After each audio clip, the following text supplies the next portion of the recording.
Selamat malam, sahabat kreator AI dan juga sahabat Satu Pena dimanapun Anda berada. Kita ketemu lagi di ritual kita di Kamis malam untuk berjumpa secara virtual, untuk kita sama-sama bertukar pikiran, kita sama-sama membahas apa yang sedang menarik. Dan pada malam hari ini adalah mengenai webinar kreator AI episode ke-10, di mana kita akan sama-sama memperkaya barangkali ya sudut pandang, hasanah, wawasan, dan juga hal-hal membuka diri untuk hal-hal baru, terutama dalam konteks ini adalah mengenai artificial intelligence. Pada malam hari ini tema yang kita angkat adalah masa depan AI setelah muncul DeepSeek dari China. Ini baru banget, fresh from the oven sebetulnya isunya. Dan rasanya juga kita sebagai yang terus berkarya di era artificial intelligence ini juga ingin tahu begitu ya. Apakah kemunculan DeepSeek ini bisa kita manfaatkan atau bagaimana situasinya begitu ya. Kita akan membahas lebih dalam di mana kita juga bisa berdialog nantinya bersama narasumber kita yaitu Dr. Aswin Rifai SEMM. Selamat malam Pak Aswin. Selamat malam, Bu Melia. Apa kabar? Kalau baik, sehat ya. Ya. Beliau ini dosen FEB UPN Veteran Jakarta dan aktif sekali menulis artikel-artikel mengenai AI begitu ya dan perkembangannya. Teman-teman atau sahabat sekalian mungkin baru juga mendengar DeepSeek. Saya juga baru membacanya di berita beberapa hari yang lalu dan saya malam ini coba nanya sama DeepSeek. Karena seperti ChatGPT ya, saya tanya, saya malam ini mau diskusi soal masa depan AI setelah muncul DeepSeek, bisa kasih brief nggak gitu. Kalau kata DeepSeek, beberapa hal yang bisa disoroti adalah mengenai bahwa DeepSeek hadir di tengah persaingan global dalam hal perkembangan AI dan juga diversifikasi teknologi AI dan juga yang utama adalah fokus pada pasar Asia dan global. Itu garis besarnya ya, menurut DeepSeek. Tapi tentu kita mau mendengar lebih lanjut, terutama dari sudut pandang Pak Aswin, di mana kita juga bisa berdialog lebih lanjut nanti ya mengenai tema kita pada malam hari ini. Apakah malam ini ada video pengantar, Mas Anik?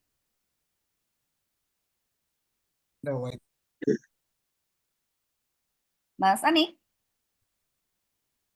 Ada. Ya, kita ada video pengantar terlebih dahulu.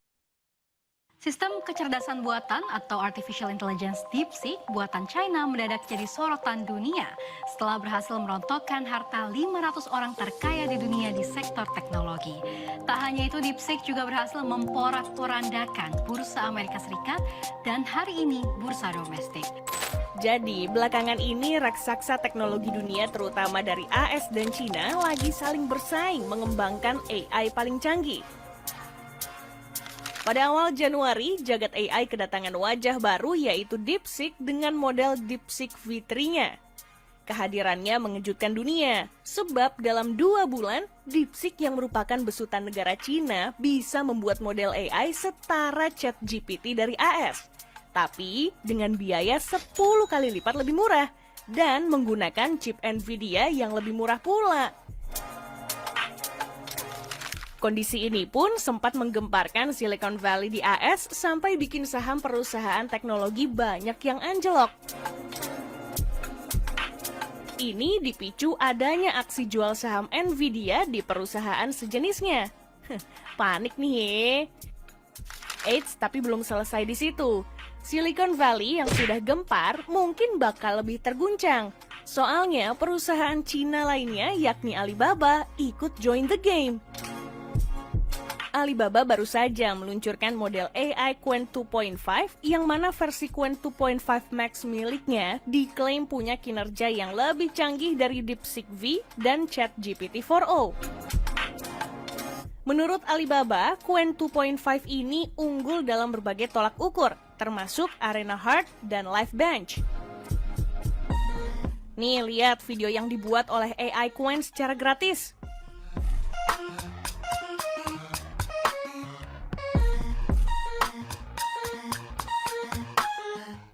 Bahkan ada versi lainnya dari Qwen yang cukup memukau, yaitu Qwen 2.5 VL. Karena terhubung ke software, sistem AI-nya bisa membantu seseorang untuk melakukan banyak kegiatan. Contohnya seperti memesankan kita tiket pesawat.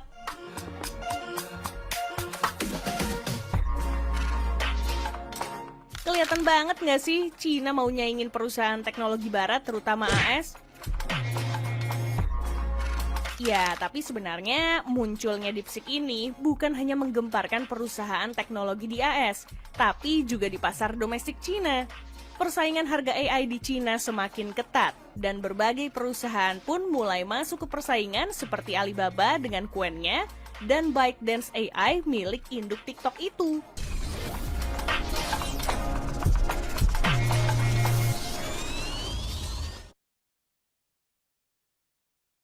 Oke, sedikit pengantar begitu ya untuk pembahasan kita pada malam hari ini. Rupanya menarik juga bagaimana Iya. masuknya DeepSeek di pasar artificial intelligence begitu ya. Karena gimana Mas Elsa? Udah ketawa-tawa. Ya, saya tuh baru sedang mempelajari perkembangan AI ini, belajar menggunakannya. Tiba-tiba sudah datang lagi DeepSeek ya, jadi agak pusing juga ini. Cuma yang menggembirakan tadi dilihat di video pengantarnya, ini 10% lebih murah daripada AI. Nah, ini kabar menggembirakan buat kita-kita ini sebenarnya. Tapi saya belum pernah mencoba tentang DeepSeek ini dan mengapa dia disebut sebagai ancaman besar ya, sehingga sampai-sampai pemerintah Amerika Serikat melakukan perlawanan terhadap itu. Dan itulah yang mungkin akan kita dengarkan dari Pak Aswin Rifai. Ya, mungkin begitu Amel. Ya. Oke, Ya. kita mungkin langsung saja ke Pak Aswin. Nanti kita sambung dengan tanya jawab. Bapak Ibu yang ada di ruang virtual ini mau tulis di kolom komentar atau raise hand, nanti dipersilahkan. Kami undang untuk bicara satu persatu. Ke Pak Aswin dulu barangkali ya, memberikan kita gambaran besarnya begitu. Silakan Pak Aswin. Baik, oke, terima kasih. Selamat malam, teman-teman semua. Ya. Eh, senang sekali ya bisa apa namanya men-share mungkin pengalaman juga mengenai AI dan sebagainya ini kepada teman-teman di sini. Mungkin baru pertama kali ya kita ketemu ya, jadi ya mungkin apa namanya saya sendiri sebenarnya eh, sehari-hari sebagai dosen juga sebagai apa namanya dulunya juga di perbankan gitu ya, dan apa namanya juga saya minat di dalam apa AI dan juga selalu mengikuti perkembangan gitu ya apa namanya yang terjadi di AI. Jadi saya mungkin akan share apa namanya PPT saya mungkin ya Bu Amelia, bisa mungkin saya share mungkin ya PPT. Oh, sudah diberi akses, Bapak? Iya, bisa.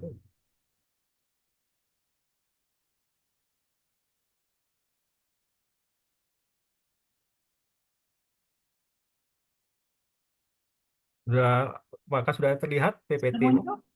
Sudah muncul. Sudah. Ya, jadi sebenarnya ini PPT ini banyak ya lembarannya, mungkin ada sekitar 78 halaman ya. Tapi mungkin saya tidak akan mungkin semua memaparkannya. Jadi ini sebenarnya adalah saya ambil dari artikel saya ya. Jadi yang sebagian yang sudah dipublikasi dan sebagian lagi belum dipublikasi. Jadi ini merupakan semacam summary-nya. Terus saya bikin poin-poinnya seperti PPT-nya gitu ya. Jadi apa namanya? eh jadi ada artikelnya juga, jadi ada artikelnya di bawahnya dilampirkan, itu bisa jadi semacam apa semacam handout gitu ya untuk dibaca-baca mungkin nantinya ya. Jadi mungkin saya bisa apa namanya mulai ya gitu. Jadi ada beberapa topik saya masukkan. Nah, jadi sebenarnya kita di sini saya akan mulai apa namanya mencoba memberi background dulu gitu ya, memahami AI, bagaimana AI ke depannya gitu. Jadi saya coba bahas AI itu dari berbagai aspek gitu, dari regulasi hukum, dari aspek regulasi, kemudian dari berbagai apa namanya aspek sosial dan sebagainya. Sebelum kita nanti bicara mengenai yang terakhir ya, mengenai DeepSeek itu ya. Jadi ini semacam ini dulu lah ya, semacam pengenalan dulu lah, pengetahuan kita mengenai AI gitu ya. Oke, jadi AI ini sebenarnya boleh dikatakan negara yang sudah siap untuk menerima AI itu adalah negara-negara maju ya. Artinya ada sekitar 125 negara menurut IMF. Nah, terutama sekali yang paling bisa siap untuk menerima AI itu adalah Singapura, Amerika, dan Denmark gitu ya. Nah, ini kita bisa lihat di sini. eh Sebentar.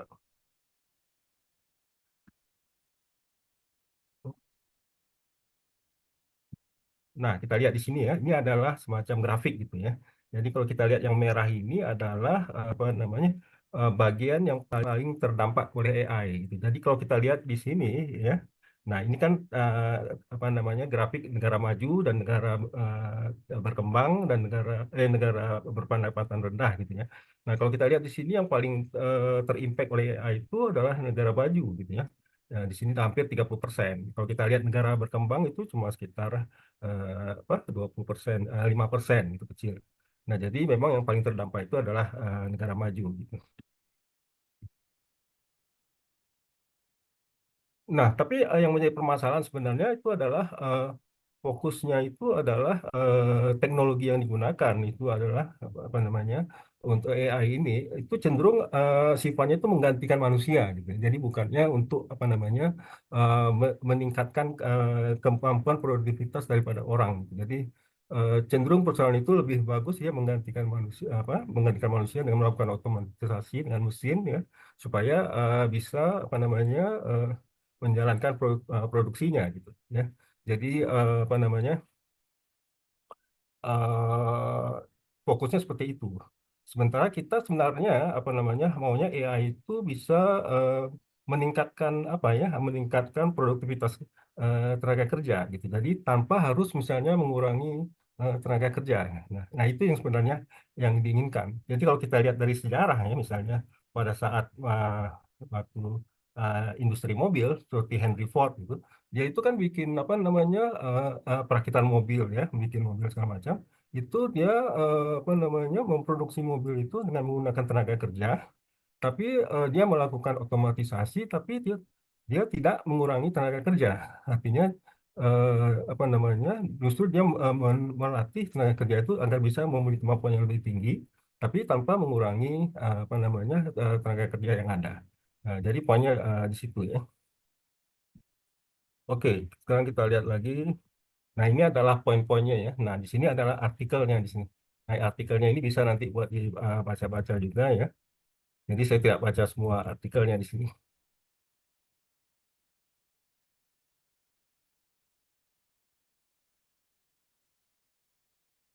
Nah, ini kalau kita lihat di sini bahwa apa namanya AI itu sendiri itu bisa meningkatkan ya kemampuan apa namanya permintaan konsumen ya, juga bisa meningkatkan produktivitas daripada apa namanya variasi daripada produk, juga bisa mengurangi biaya operasional, juga bisa menciptakan pekerjaan baru justru ya. Jadi manfaat daripada AI itu seperti itu gitu ya. Nah, kalau kita lihat di sini di apa namanya Indonesia, kita lihat bahwa peningkatan untuk apa namanya PDB itu bisa apa namanya, meningkat hingga 12% gitu, apa namanya porsi daripada AI itu bisa sekitar 12% gitu ya. Dan juga apa namanya hampir 23 juta tenaga kerja itu bisa digantikan oleh otomatisasi. Tapi eh, walaupun demikian ada peningkatan tenaga kerja dengan adanya AI, banyak lapangan kerja baru itu tercipta gitu ya. Jadi bisa apa namanya bertambah hampir lebih dari sampai 27 juta lebih gitu. Jadi ada yang hilang tapi ada juga yang bertambah.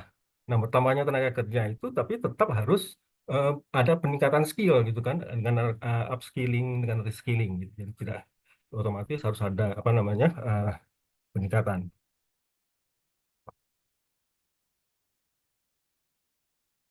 Nah, kalau di Indonesia itu apa namanya tantangan utamanya itu AI itu adalah cost-nya tinggi ya. Apa namanya untuk infrastruktur dan sebagainya. Dan yang kedua itu adalah energi ya. Karena ke AI ini kan butuh listrik nih. Nah, itu konsumsi energinya tinggi. Jadi itu yang menjadi tantangan ya. Tapi Indonesia juga potensinya besar kan. Ya, kalau dilihat dari jumlah penduduk kan 200 juta, terus juga pengguna internet itu ada 200 juta lebih ya. Nah, itu diproyeksikan Indonesia itu bisa mencapai 146 miliar dolar pada tahun 2025 ya. Dan juga apa namanya kemampuan kita itu bisa juga dilihat daripada adanya dukungan daripada pemerintah ya, melalui regulasi dan sebagainya itu bisa meningkatkan kemampuan AI kita.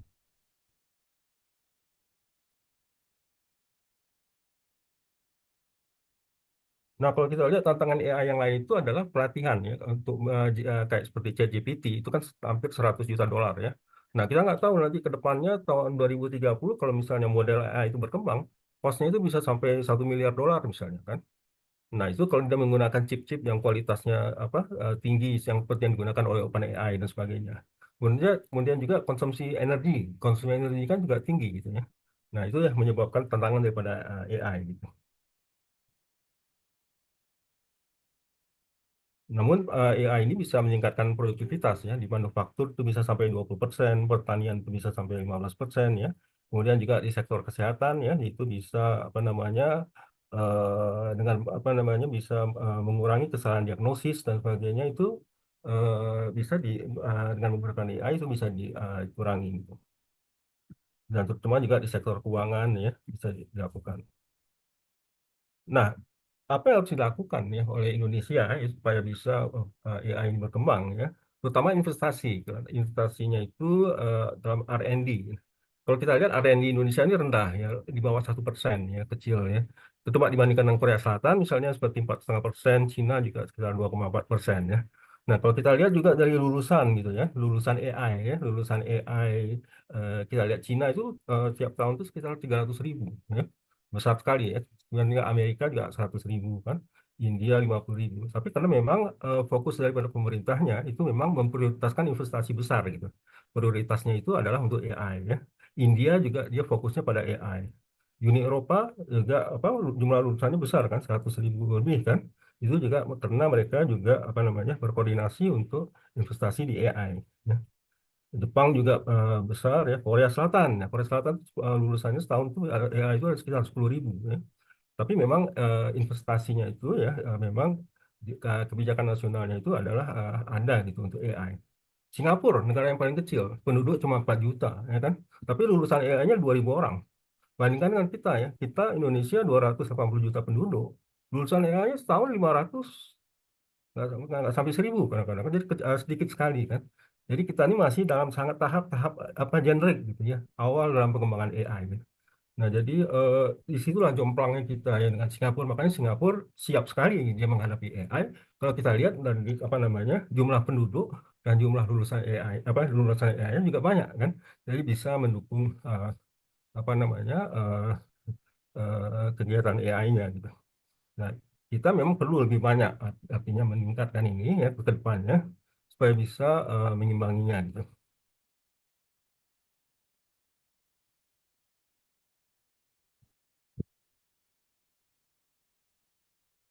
Nah, ini juga menarik kita lihat di sini ya, bagaimana AI itu bisa merubah apa namanya eh, merubah pasar kerja gitu ya. Untuk sektor kesehatan itu sampai tahun 2037 itu bisa hampir 30% itu peningkatan pembukaan lapangan kerja di sektor kesehatan. Bandingkan dengan sektor manufaktur ya. Sektor manufaktur justru turun 30% karena semuanya diotomatisasi diganti dengan AI gitu. Jadi eh, apa namanya eh, peningkatan jumlah tenaga kerja di sektor kesehatan bisa lebih besar daripada yang berkurang gitu jumlahnya. Dan yang tabel sebelah kanannya juga kita bisa lihat untuk industri IT itu yang paling terdampak daripada AI gitu ya. Kita lihat sampai 73%. Bandingkan dengan supply chain misalnya, supply chain itu cuma 43% gitu ya. Nah, legal ini juga sekitar 46% ya. Artinya kalau di dalam legal itu misalnya kan banyak klausul-klausul undang-undang. Nah, itu semuanya sudah bisa diproses dengan menggunakan AI. Misalnya dia katakanlah lawyer ya, dia ingin cari misalnya klausul undang-undang yang terbaru. Dengan dia input langsung ke ChatGPT, DeepSeek dia langsung bisa keluar gitu. Klausul-klausul terbarunya gitu. Jadi kelebihannya di situ ya.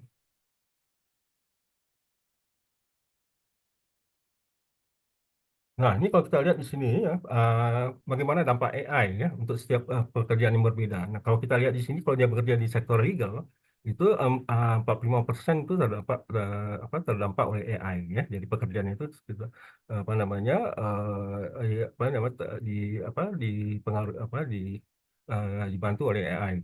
Sementara kalau yang paling sedikit ya, paling sedikit ini kita lihat di sini pekerjaan ini maintenance daripada bangunan ya, cleaning service dan sebagainya ini sangat tidak terdampak dengan AI ya, hanya 19% gitu. Jadi seperti itu bedanya ya. Jadi ini ada masing-masing ada persentasenya.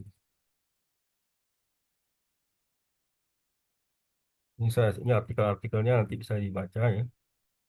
Bisa skip aja nih.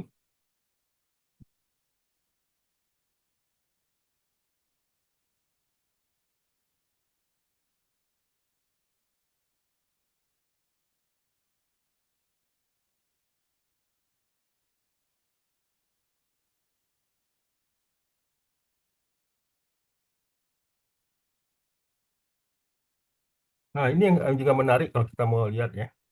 Apa yang harus kita pelajari kalau kita ingin belajar AI atau kalau kita mau involve dalam AI ya. Nah, di sini ada semacam siklus gitu ya, mulai dari kita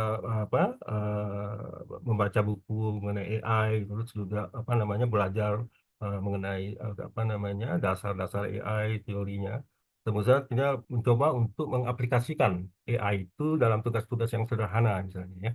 Ya seperti misalnya chatbot itu kan di bank atau misalnya di komputer, atau kita misalnya masuk ke ChatGPT dan sebagainya, itu kan adalah touch pertama kita untuk AI ya. Jadi kita belajarnya itu dari situ yang sederhana dulu, yang simple. Nah, kalau kita sudah bisa menggunakan misalnya ChatGPT ya, nah kita bisa lagi mencoba untuk yang lebih kompleks ya, proyek yang lebih kompleks ya, di sini misalnya proyek yang dikembangkan yang lebih luas gitu ya. Kemudian kita masuk lagi, kita bisa gunakan AI ini untuk kegiatan-kegiatan sehari-hari yang real gitu. Jadi itu bisa digunakan. Kemudian juga kita mencoba menggunakan AI itu, tapi dengan mematuhi etikanya gitu, etika dalam menggunakan AI. Ya. Itu kita coba pelajari. Kemudian selanjutnya kita coba berkolaborasi dengan ahli, dengan expert ya. Terus kita terus belajar ya, kita tetap mengikuti perkembangan AI. Nah, terus kita terus mencoba mengembangkannya, inovasi, terus kita coba juga memberikan solusi kalau ada misalnya permasalahan, ya, itu kita pelajari. Nah, terus kita selalu menggunakan data AI apabila ada permasalahan. Selanjutnya kita juga bisa menggunakan data AI itu untuk skala yang lebih besar, ya. Nah, kalau kita itu sudah, kemudian selanjutnya kita juga bisa menggunakan AI itu bagaimana dampaknya terhadap masyarakat. Jadi kita memikirkan aspek yang lebih besar lagi gitu, ya. Nah, kalau kita sudah sampai pada tahap itu, nah kita berarti sudah memiliki kemampuan ya menggunakan teknologi AI, maka dianggap itu kita sudah menguasai AI. Nah, jadi proses siklus seperti ini harus dilalui ya kalau kita ingin memahami AI ya. Mungkin itu perlu berapa tahun ya? 4 tahun, mungkin 5 tahun, tapi itu harus dilalui. Jadi nggak bisa loncat langsung, misalnya kita mau, wah saya langsung mau bisa AI. Gitu. Ya, skalanya, stepnya itu dulu harus dilalui seperti ini. Ya. Jadi ini harus digunakan. Nah, bagaimana dampak revolusi AI terhadap kemakmuran ekonomi? Ini bisa nanti kita dibaca ya. Terus juga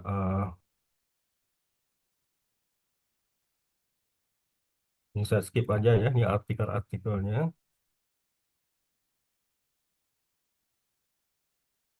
Ups.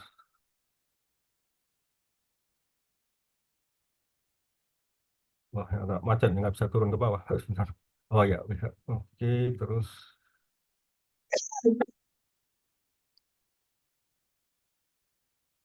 Nah, ini juga yang menarik yang perlu kita ketahui adalah ini, menerapkan aspek hukum dalam AI ya. AI itu tidak tahu hukum ya. Hukum itu kan buatan manusia ya.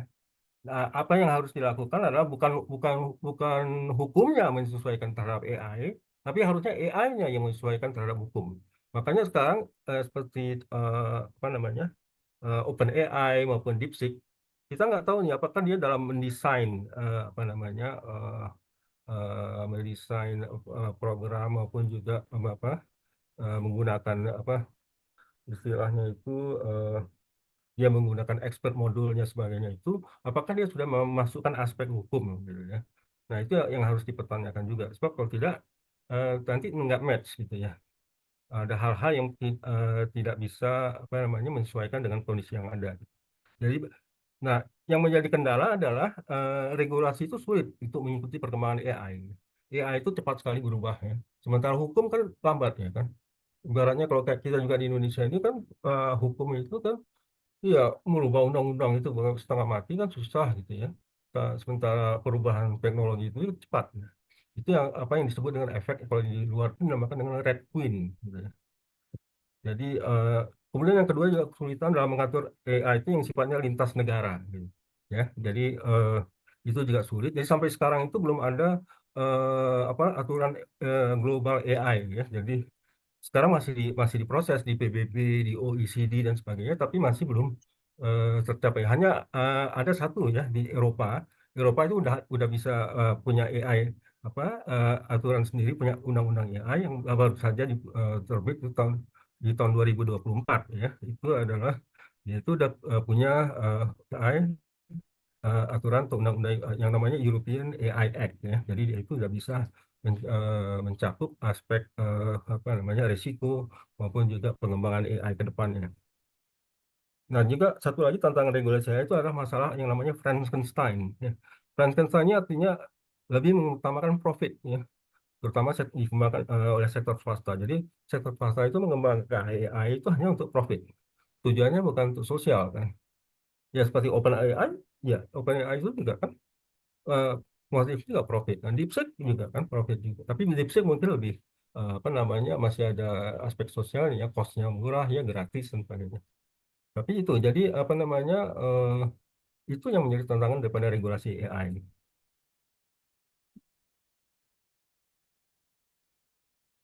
Nah, jadi implikasi kebijakannya itu ya bahwa kita harus bisa mengintegrasikan gitu ya prinsip hukum dalam desain AI dan juga regulasinya yang fleksibel dan berbasis risiko ya. Terus juga kolaborasi global dengan dalam regulasi AI dan juga penguatan etika dalam AI.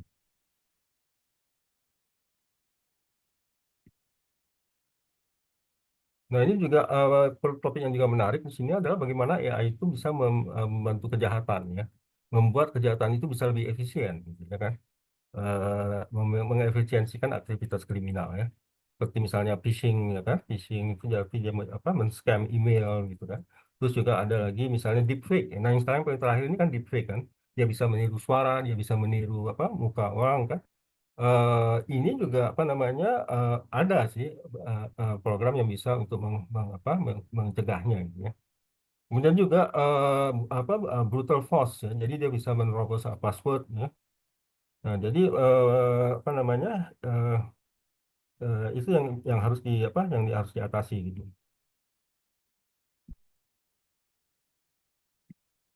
Nah, teknologi pencegahan deepfake ini ada beberapa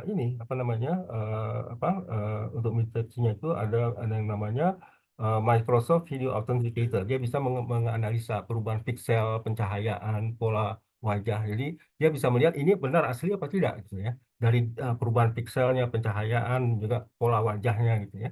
Kemudian ada namanya deep scanner. Jadi memilah video kemudian apakah ini deepfake apa enggak.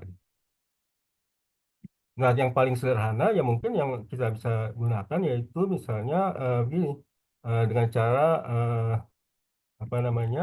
melihat kedipan mata, gitu ya. Pas nggak kedipan mata. Terus juga kita bisa melihat misalnya sinkronisasi bibir dan suara. Kalau misalnya nggak match, itu kemungkinan pasti fake, gitu kan. Kemudian wajah dan juga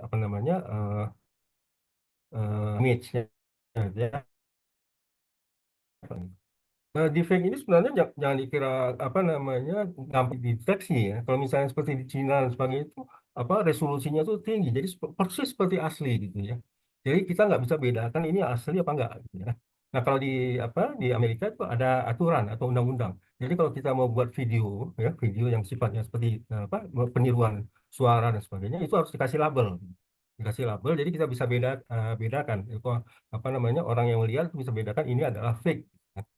Jadi ada aturannya gitu ya. Nah, kita di Indonesia di sini belum punya aturan. Misalnya kan banyak yang mengunggah tuh kan gambar-gambar video presiden ngomong tuh seperti apa, dulu ada video Pak Anies misalnya apa berbahasa Arab dan sebagainya. Itu kalau di Amerika nggak boleh. Itu bisa kena dihukum gitu ya, karena itu tanpa label gitu kan. Nah, itu yang apa namanya perlu juga kita terapkan di sini di Indonesia.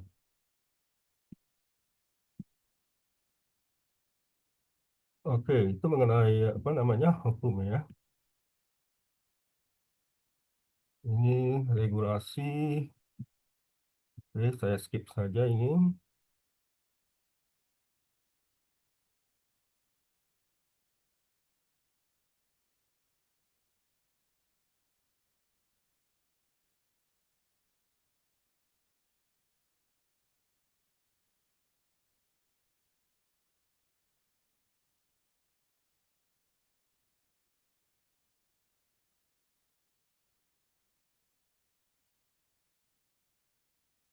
Ini saya skip saja.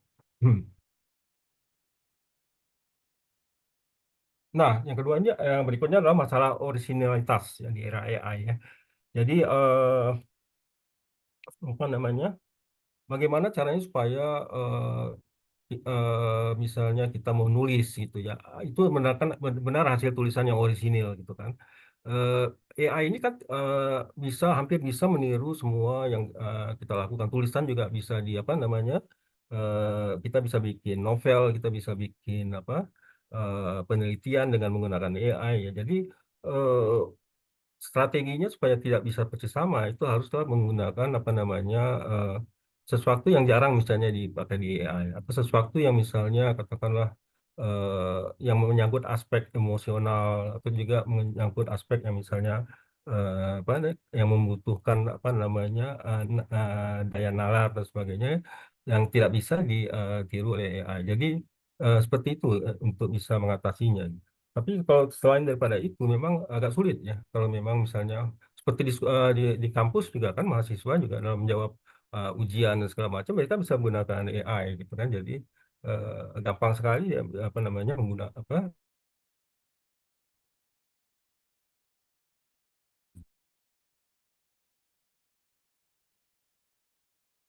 Pak Aswin, nampaknya Ya, nge-freeze nih. blank. Kita tunggu ya. Ya, oke, sudah kembali. Sudah kembali. Tadi sempat Oke. agak pause bentar. Pause ya. Silakan, Pak. Oke. Lanjut. Oke. Selanjutnya ini udah tadi mengenai originalitas. Oke.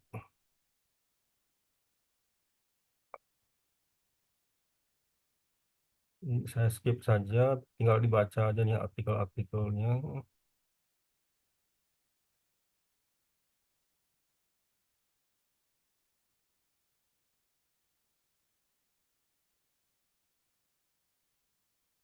Nah, ini kebetulan saya juga kebetulan di bank ya. Jadi bagaimana menggunakan AI itu untuk mengelola risiko dan kepatuhan di bank. Jadi AI ini kan bisa digunakan juga untuk misalnya untuk regulasi ya, bisa juga digunakan misalnya untuk mengidentifikasi transaksi yang mencurigakan gitu ya, itu bisa dipakai. Kemudian risiko kredit, persetujuan kredit bisa dilakukan dengan menggunakan AI ya. Tapi tetap harus pada saat keputusan akhir itu harus manusia ya, harus orang ya, jangan menggunakan mesin. Walaupun hasilnya itu akurat gitu ya. Nah, ini kalau di Eropa itu ada aturan ya, aturan undang-undang yang menyebutkan bahwa dalam yang mengambil keputusan terakhir itu harus orang, itu manusia, itu bukan mesin gitu ya. Jadi dalam mengambil keputusan kredit tetap harus manusianya. Jadi jangan diserahkan sepenuhnya kepada AI gitu. Jadi itu untuk mencegah resiko apa namanya fraud dan sebagainya. Kita tidak bisa 100% percaya penuh gitu ya kepada AI walaupun karena memang AI itu kita desain kan. Jadi dia itu hanya melihat dari data-data sebelumnya kan. Dan juga jadi tidak bisa melihat aspek consideration ataupun pertimbangan yang apa namanya yang ada dari apa namanya dari pimpinan di bank tersebut gitu. Oke, sekarang kita lanjut.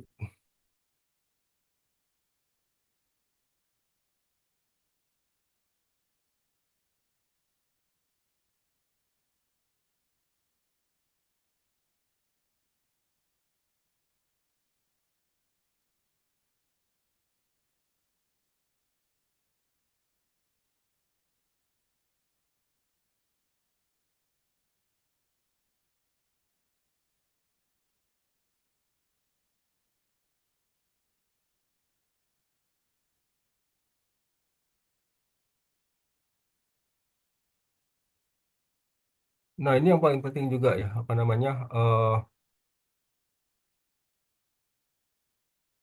Nah, yang paling penting itu dalam apa AI itu sendiri adalah dalam jangka panjangnya itu AI itu harus sesuatu yang bisa bukan hanya mendistribusikan kembali kekayaan, tapi juga bagaimana mempertahankan lapangan kerja gitu. Jadi jangan sampai AI ini mengorbankan ini gitu ya pekerja atau orang. Jadi tetap prioritasnya itu ada orang itu sendiri gitu. Tidak dihalang untuk melakukan otomatisasi ya perusahaan dan sebagainya, tapi harus diimbangi dengan memberikan pelatihan, upskilling, reskilling dan sebagainya ya. Jadi seperti itu ya. Jadi, eh, itu yang harus dilakukan. Jadi kalau menurut saya memang agak sulit ya, karena perusahaan kan motifnya itu adalah selalu kan profit ya. Nah itu yang menjadi apa? Mungkin juga ya sulit ya. Itu mungkin bisa kita diskusikan lagi nanti.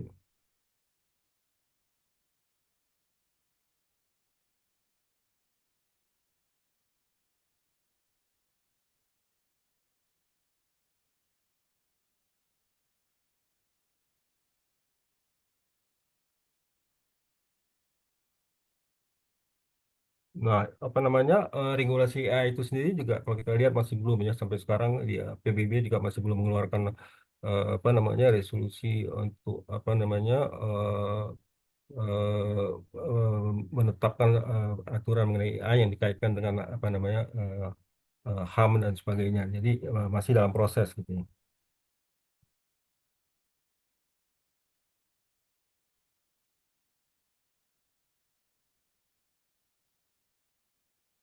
Nah, jadi di sini yang slide 4 ini ya, yang penting juga di sini adalah inovasi produk itu haruslah menciptakan produk baru ya, bisa meningkatkan permintaan tapi juga menciptakan lapangan kerja ya. Eh, itu yang dimaksud dengan inovasi produk. Ada juga yang disebut dengan inovasi proses ya. Jadi dia meningkatkan efisiensi produksi. Dan kalau dia meningkatkan efisiensi produksi, itu juga bisa menyebabkan pengurangan tenaga kerja kan. Nah, jadi sekarang itu fokusnya yang lebih diutamakan itu adalah inovasi dalam produk. Jadi bukan dalam prosesnya gitu.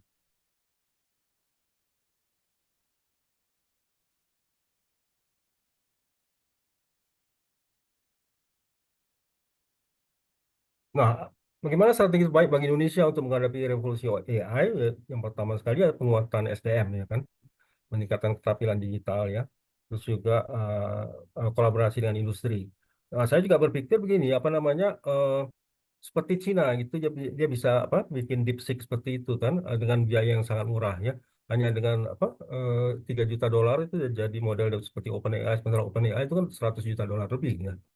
Saya berpikir gini, bagaimana kalau nggak ada orang Indonesia gitu ya, hanya startup itu bisa kolaborasi dengan apa, dengan katakanlah dengan apa, dengan seperti Leiwan yang bikin DeepSeek itu mereka berkolaborasi, dia bisa bikin gitu model AI lain lagi gitu, yang mungkin lebih murah biayanya dibanding DeepSeek ya, yang bisa apa namanya mungkin untuk data dia udah ada, terus juga eh, mungkin speknya itu lebih lebih sederhana.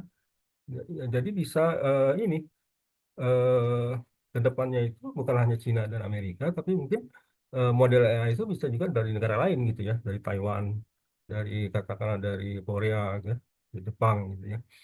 Dan juga itu bisa dari Indonesia. Karena untuk membuat model AI yang sederhana ya, itu biayanya tidak besar ya. Mungkin 20.000 dolar, 30.000 dolar bisa. Ya.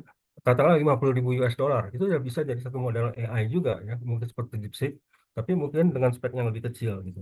Yang bisa mungkin diaplikasikan secara lokal di Indonesia saja.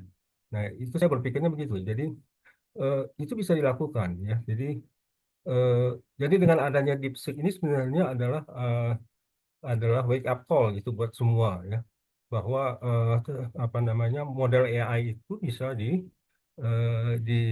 apa namanya, dikembangkan ya, atau bisa dibuat ya, atau mungkin di cloning ya, bukan di cloning ya, itu bisa juga ditiru gitu ya. Jadi bukan merupakan sesuatu yang sifatnya apa namanya, tidak bisa diterobos, ya, ditembus gitu. Jadi saya pikir seperti itu.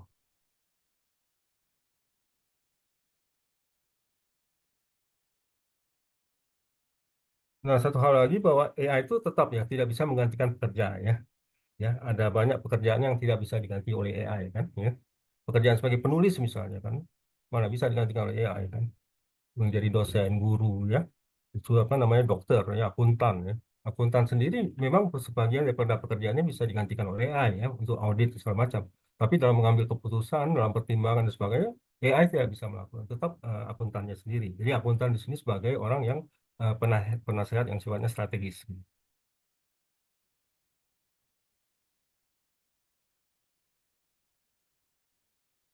Nah, ini bisa dibaca aja ya. Jadi terlalu panjang kalau saya mau baca semuanya, bahas semua di sini. Eh,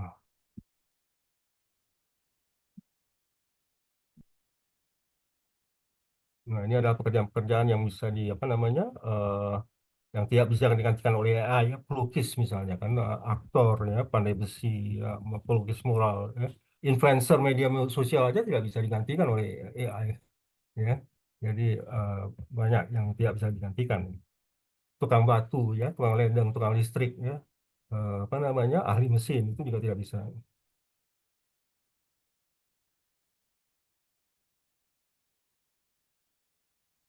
Nah, jadi terakhir di sini ya, yang saya mau katakan bahwa AI itu won't replace humans ya.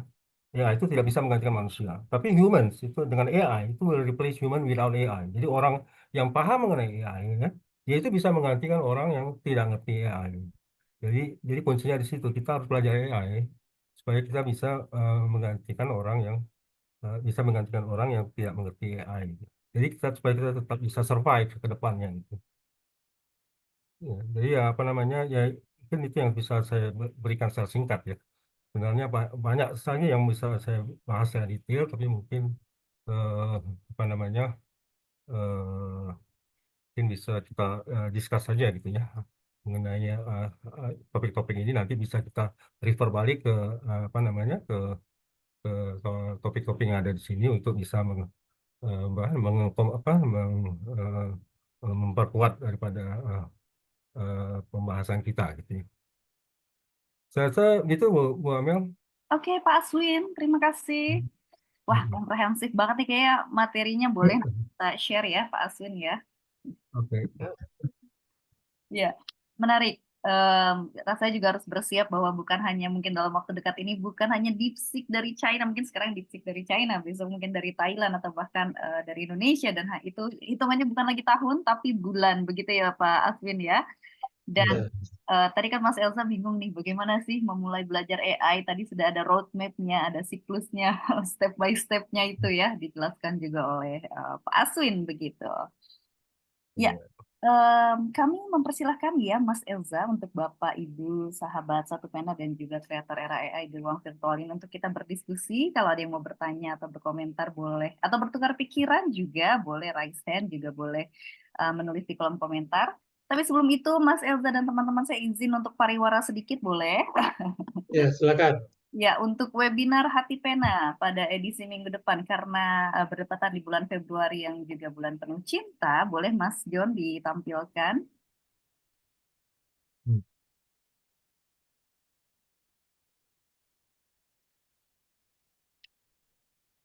John masih di unmute tuh, tolong Anik dijadikan co-host ya. Oh iya, belum jadi co-host ya, coba. Anik, Mas, oke, aku bikin co-host bisa juga ternyata. Make co-host. oke. Ya. Oke, Mas John, silakan. kita mau share sedikit pariwara begitu ya. Jadi di bulan Februari ini kita membuat satu edisi spesial obrolan hati pena pada Kamis tanggal 13 Februari minggu depan, di mana kami mengundang 20 orang untuk membacakan puisi dengan durasi maksimal 5 menit di webinar tersebut, dan akan ada gift begitu ya, berupa kaos edisi khusus. Bagi yang mau mendaftar, boleh 20 orang tercepat di Google Form yang akan saya bagikan di kolom komentar. Nanti yang terpilih akan dikontak melalui WhatsApp begitu ya. Sudah adakah flyernya, Mas John? Woro-woronya. Nampaknya John ini ada problem jaringan ya. Dia Oh, masih, padahal sudah jadi co-host ya John. Kalau enggak, oke, oh, ya sudah, silakan. sudah. Oke. Tidak ada suara John. Iya, Mas John gak ada suara nih, tapi oke. Ya Amel aja Ya, menerangkan. Ya. begitu. Jadi webinar Hati Pena edisi khusus Satu Pena 1000 Cinta tanggal 13 Februari 2025. Siapkan puisi terbaikmu, maksimal pembacaan 5 menit. 20 hanya untuk 20 orang yang mendaftar lebih awal dan berkomitmen tentunya untuk berbagi puisi di webinar minggu depan, dan akan mendapatkan kaos edisi khusus Satu Pena 1000 Cinta. Daftarnya bisa melalui Google Form yang kami bagikan di kolom komentar. Ya, hanya untuk 20 pendaftar pertama, nanti dikonfirmasi melalui WhatsApp. Terima kasih Pak John. Ya. Kalau temanya bebas ya. Mengenai cinta pastinya Mas Elza, jangan mengenai politik. Oke, ya. Oke, Mas John, Oke, nggak ada baik. suaranya. Mungkin Ya. karena John ada, oke. Saya bisa Silakan, John. tambahkan sedikit. Ya. Jadi para pemirsa, teman-teman dari Satu Pena maupun dari klub kreator era AI, kita mengundang Anda membaca puisi. Puisi cinta, cinta kepada siapa saja, kepada ibu, orang tua, teman, sahabat, kekasih, termasuk kekasih gelap. Lalu puisi tersebut bisa direkam dan dikirim ke kami, bisa juga langsung dibacakan. Kami mengimbau separuh dari peserta sebaiknya merekam dan separuh membaca langsung demi kelancaran pembacaan dan menghemat waktu. Seandainya semuanya membaca langsung, itu akan banyak jeda dan terbuang waktunya. Jadi kalau misalnya ada rekaman dan ada pembacaan langsung, itu akan menghemat waktu kita, tidak ada jedanya.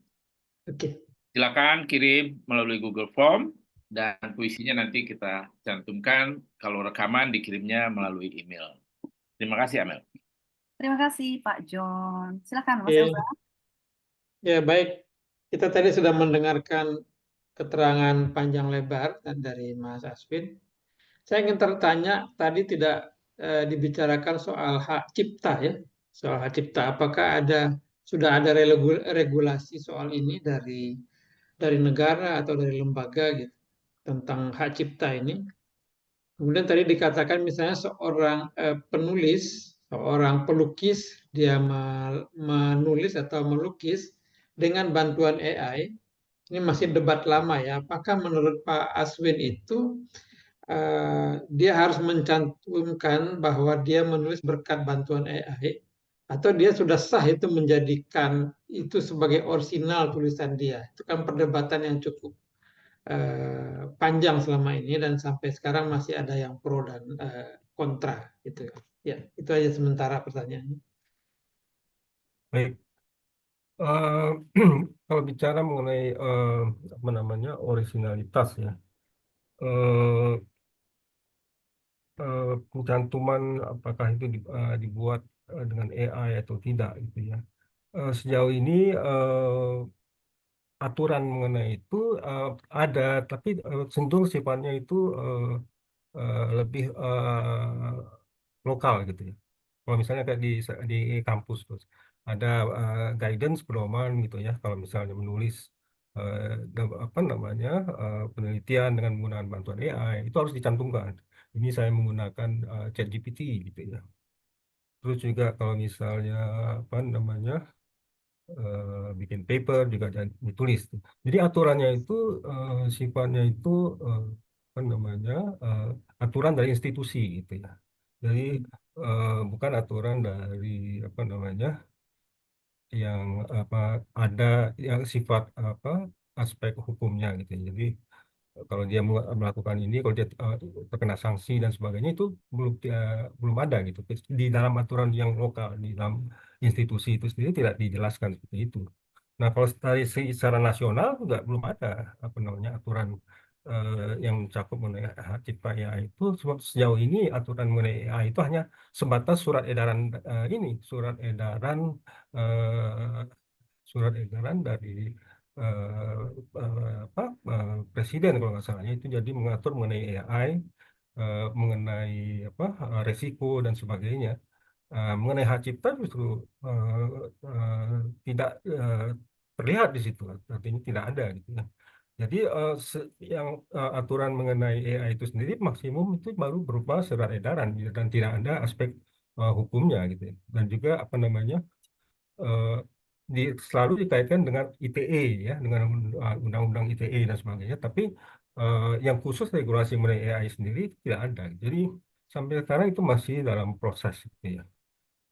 Karena aturan AI yang internasional sendiri juga masih dalam proses kan, yang global gitu kan.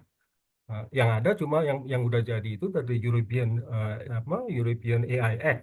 Nah itu ada mengatur semua yang mengenai hak cipta, mengenai apa namanya originalitas, mengenai apa namanya infrastruktur AI lengkap gitu. Nah, Amerika sendiri dia awalnya tidak punya juga aturan mengenai apa namanya mengenai AI ini. Terakhir baru tahun 2023 Biden itu menandatangani executive order mengenai AI. Nah, situ ada diatur mengenai risiko dan sebagainya. Jadi apa namanya? Kalau melihatnya jadi ya secara internasional aja itu masih dalam proses ya. Kita sini di Indonesia juga masih belum ada undang-undang tersendiri ya yang mengatur mengenai AI. Jadi baru sebatas apa namanya mulai ada tapi hanya surat edaran dan itu cuma eh, apa namanya tidak ada sanksi hukumnya kan. Nah, seperti itu. Jadi menurut saya ya gitu Pak Elza. Jadi eh, masih di dalam proses lah menurut saya. Masih digodok lah. Baik. Mungkin Ya, ada yang raise hand, Mas Elza? oh ya, silakan Mas Trainer. Baru buat buku juga nih Pak Rainer, nanti kita Ya, bahas juga ya. Ya, silakan Pak Rainer. oke. Ya. Ya, terima kasih. Saya mungkin pendek saja bertanya karena saya lebih melihat dari proses kreativitas saya. Kurang lebih separuh usia saya itu ya sebutlah ya menulis manual aja gitu. Jadi tidak mengandalkan artificial intelligence dalam bentuk apapun. Menurut saya artificial intelligence itu adalah tidak hanya teknikalitas ya, tidak hanya teknokratis, tetapi dia lebih kepada manipulasi dari suatu kemampuan teknokratis yang kemudian bisa karena perkembangan algoritma sains begitu rupa. Tapi yang saya mau kritik adalah saya bisa merasakan bahwa artificial intelligence ini baru namanya aja ya secara letterlek kecerdasan buatan.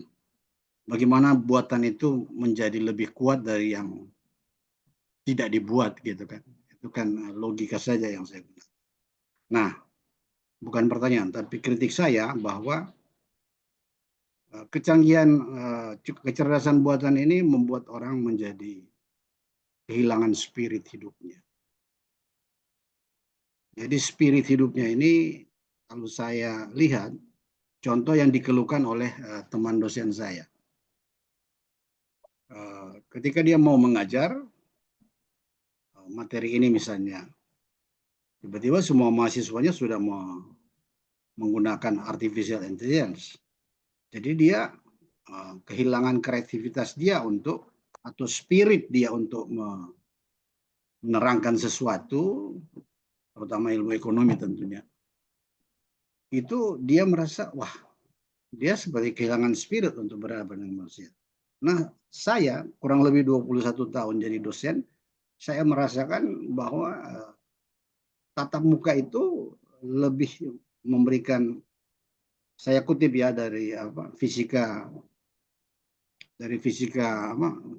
lingkungan dari Capra itu, bahwa sebetulnya tatap muka itu lebih bisa menjelaskan kekuatan yang seimbang yang dia sebut sebagai hidden interconnection. Jadi hidden interconnection itu sebetulnya lebih mempercepat orang untuk mengadaptasi atau menyerap sesuatu. Karena yang bekerja di situ di hidden interconnection itu tidak hanya sekedar proses materi-materi yang bekerja begitu rupa. Karena kecerdasan itu menurut saya, kalau buatan itu dia tidak mengandung apa yang saya sebut sebagai kekuatan yang near teknokratis lah, atau near materi gitu. Jangan lupa bahwa di interaksi manusia itu dalam bentuk apa saja pasti ada near materi yang bekerja di dalam interaksi itu. Jadi yang saya khawatirkan terhadap artificial adalah menghilangkan substansi dari near materi itu. Sehingga saya, ya terutama orang-orang yang belum tercemar, misalnya kehidupan spiritual dia, kehidupan otak dia ini masih betul-betul masih murni, lalu kemudian dia tidak dilatih dengan itu, tiba-tiba dia sudah berhadapan dengan, ya saya teringat seperti yang dikatakan tahun 70-an oleh Alvin Toffler, bahwa future shock itu datang dari cepatnya informasi yang datang. Nah, sekarang artificial buatan itu mempercepat orang untuk mengetahui sesuatu. Tetapi apakah sesuatu itu betul-betul dia butuhkan, atau sesuatu itu betul-betul dia perlukan, atau sesuatu pengetahuan itu memang betul-betul harus dia peroleh. Nah, ini problematiknya di situ saya lihat. Jadi saya bagaimana mencari rumusan bahwa artificial intelligence tidak bisa hindari. Tetapi kita juga harus punya, ya katakanlah begini, kita harus punya moral di dalam kekuatan sains itu ya. Jadi saya menganggap kecerdasan buatan itu adalah kemampuan sains. Sebagaimana virus kan. Virus itu kan kekuatan sains juga. Tetapi karena dia nanoteknologi yang membuat dia, sehingga kita tidak bisa melihat pergerakan dia ya. Sama seperti bagaimana kita mencerap pengetahuan lewat kecerdasan buatan. Saya kira bagaimana kita harus tantangan kita sebetulnya ada di situ. Saya tidak terlalu khawatir dengan ancaman artificial intelligence sepanjang bahwa kita ini sebagai orang yang sudah lebih dulu tahu sesuatu dalam tanda petik, tetapi belum tahu apa yang sebetulnya akan terjadi di masa depan. Itu yang disebut oleh Toffler sebagai future shock. Future shock itu bukan karena ketidakmampuan kita untuk mengadaptasi teknologi, tetapi ketidakmampuan kita mengelola itu. Itu yang menjadi standar dari sebetulnya apapun kemajuan teknologi yang kita peroleh. Tapi kalau kita tidak mampu atau cepat beradaptasi, maka itu yang saya sebut itu sebenarnya tahun 70-an juga sudah dikritik oleh Jacques Ellul bahwa masyarakat teknologi itu, technology society itu sebetulnya di situ ancamannya ada di situ. Ancamannya ada di situ. Ya, seperti saya lihat sendiri, misalnya anak saya itu dia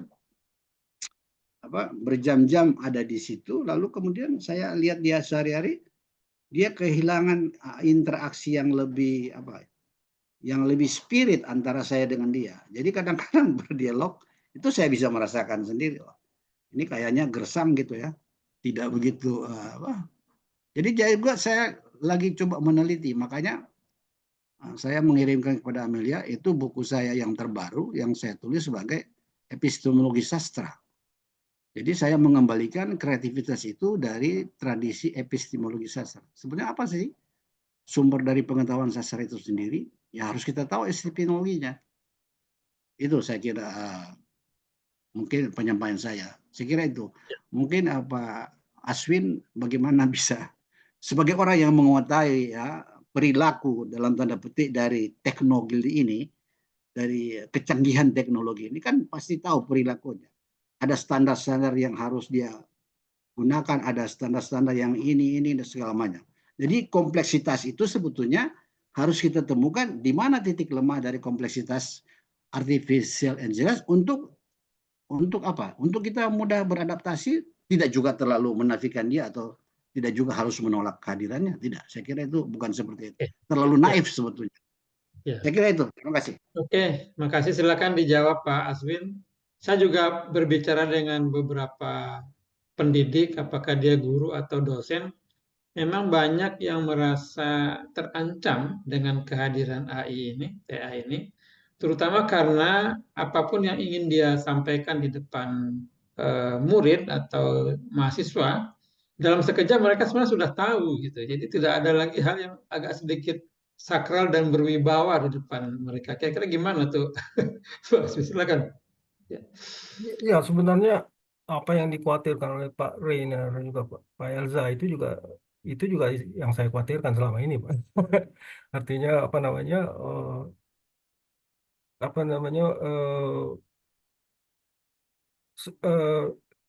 sepertinya ya apa ya, mahasiswa itu kalau kita bandingkan dengan mahasiswa dulu gitu ya, sepertinya kemampuan kreativitasnya dan juga apa namanya penggunaan otaknya secara manual yang bukan dibantu oleh AI itu rasanya berkurang gitu. Jadi apa namanya, sekarang ini kan mahasiswa tuh apa ya, nilainya aja IP-nya tinggi-tinggi kan, 3,5, 3,8. Tapi kalau bawa keluar terus kalau misalnya kadang-kadang kalau saya menguji mahasiswa juga kan, saya tanya teori-teori ekonomi yang basic, yang dasar, mereka nggak tahu gitu. Karena kebiasaannya menggunakan AI, ujian juga dijawab pakai AI ya. Jadi baca buku aja kan nggak pernah gitu kan. Sampai sekarang kayak di Swedia misalnya, kembali lagi orang harus baca buku gitu, ya kan? Ya. Baca buku. Jadi membiasakan. Jadi beda gitu sebenarnya kan antara AI dengan menggunakan buku. Jadi mereka tuh anak-anak sekarang generasi Gen Z itu udah ya apa namanya ya, udah nggak pernah apa ya pegang buku gitu kan. Jadi kemampuan basicnya itu seperti hilang. Menulis saja lah, menulis pakai tangan. Apa ada anak sekarang itu apa tulisannya bagus gitu misalnya kan? Apa, semuanya udah ngetik di laptop kan. Kalau ujian misalnya, kalau saya coba akhirnya saya suruh ujiannya ujian tertulis aja, jangan pakai laptop gitu kan. Dan kalau pakai laptop dia pasti pakai ChatGPT kan. Nilainya jelek-jelek semua. Karena kalau dia pakai ini laptop nilainya A semua 90, 100 gitu kan. Jadi saya sengaja pas ujian itu ujiannya ujian tertulis biasa. Nggak bisa gitu, artinya nilainya tuh jelek. Terpaksa juga dikatrol-katrol juga, dikasih juga nilai B, ya. Ada A, dan segala macam. Karena udah situasinya sudah seperti itu sekarang. Jadi sekarang tuh nilai mahasiswa itu juga ujian itu minimum IP-nya 3 B. Tapi B-nya kualitasnya seperti apa gitu, dibanding dengan kita dulu kan, zaman dulu. Kita dulu aja dapat nilai B itu susah setengah mati kan. Saya kuliah di UI ya, dapat nilai B itu susah tuh, yang pintar-pintar aja kayak Bambang Projo yang menteri apa Bappenas dulu itu teman-teman. Nah, jadi apa namanya kemampuannya itu sendiri sebenarnya kalau saya lihat itu lebih rendah dibanding kita dulu gitu. Kemampuan dia manualnya itu lebih rendah. Memang mereka sekarang lebih jago ya dalam menggunakan laptop dan sebagainya. Jadi eh, saya khawatirnya gitu. Jadi mereka itu makin apa ya? eh makin ya sulit ya jadinya untuk berinteraksi dan sebagainya. Maka dikatakan oleh Prof itu kan Menteri Pendidikan, membaca aja nggak bisa gitu kan. Bukan membaca letterlet tapi memahami komprehensif bacaan itu susah. Ya. Kalau misalnya dalam kursus membaca, kalau kita membaca misalnya 5 menit, berapa persen komprehensif kita dalam arti membaca? Kalau dulu kan bisa, paling nggak bisalah dapat 30%, 40% kan. Kalau sekarang mah nggak baca suruh cerita kan nggak bisa. Gitu. Jadi apa namanya itu yang sayang gitu kan, otak kita itu nggak dipakai eh, secara apa namanya secara natural gitu kan. Jadi dalam tes IQ, dalam tes PISA nilai kita rendah, ya itu berpengaruh juga. kita nggak tahu juga kalau di Cina bagaimana anak-anak sekolah di Cina itu juga mungkin ya apa namanya bisa lebih apa kemampuannya baik. Tapi kalau saya lihat mereka anak-anak di Cina itu memang ketekunannya belajar dan sebagainya itu mereka benar-benar serius ya apa namanya dan juga ya beda lah dengan kita di Indonesia gitu kan. Nah jadi memang harus apa namanya kita harus mencoba untuk mengakalinya gitu. Jadi diusahakan jangan sampai mereka tuh terlalu terpapar betul dengan AI ini gitu. AI bisa digunakan untuk misalnya untuk membantu, sekedar membantu, bukan untuk apa namanya dalam mengambil keputusan, dalam mengerjakan soal-soal atau tugas-tugas menyelesaikannya. Jadi AI itu hanyalah sebagai alat sebenarnya, bukan sebagai apa namanya sebagai partner gitu bukan. Jadi hanya sifatnya hanya untuk membantu. Sebab AI itu sampai kapanpun tetap di bawah manusia gitu ya. Manusia yang tetap yang paling apa namanya manusia yang create AI ya kan. Sampai beberapa generasi pun dia mencoba meniru otak manusia kan. Tetap kemampuan basic dari manusia itu tidak bisa di cloning 100% gitu. Jadi kalau saya sih saya coba eh, mahasiswa itu kembali ke basic ya. Dia menulis ya, dia apa namanya eh, se- tidak menggunakan AI gitu ya. Usahakan jangan terlalu terpapar ke AI gitu. Ya, Yang memang oke. sulit sih, tapi itu harus dilakukan. Saya suruh mereka baca buku lagi gitu kan. Ya, Jangan jangan hanya lihat dari laptop. Kan lebih enak kalau baca langsung kan buku daripada baca lewat laptop atau handphone gitu. Jadi ya. itu yang saya tekankan ke mahasiswa. Mungkin Oke. gitu. Pak Elza mungkin ada ini pandangan juga Nah, ya. ini ada yang bertanya lagi, silakan. Mungkin selain menulis nanti juga ada soal. Oke. Oke. Oke. Oke, ya. Silakan Mas John, lalu ke Mas John, Akar silakan Bayadi John. langsung kali ya, Pak Elza ya, atau satu-satu? John dulu, John dulu. lalu dijawab kemudian Mas Akam ya. Baik. Biar tuntas jawabannya. Oh iya. Siap, silakan Mas John. Terima kasih Amel, terima kasih Elza. Pak Aswin, selamat malam.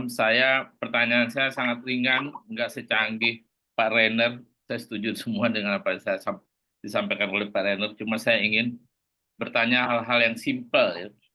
Pertama, karena saya sangat awam ya dalam AI, di kita itu AI itu adalah ChatGPT, kemudian Bing dan lain-lain, yang semuanya diperintahkan pakai prompt. Kita menulis prompt, kita minta pakai prompt apa yang kita inginkan.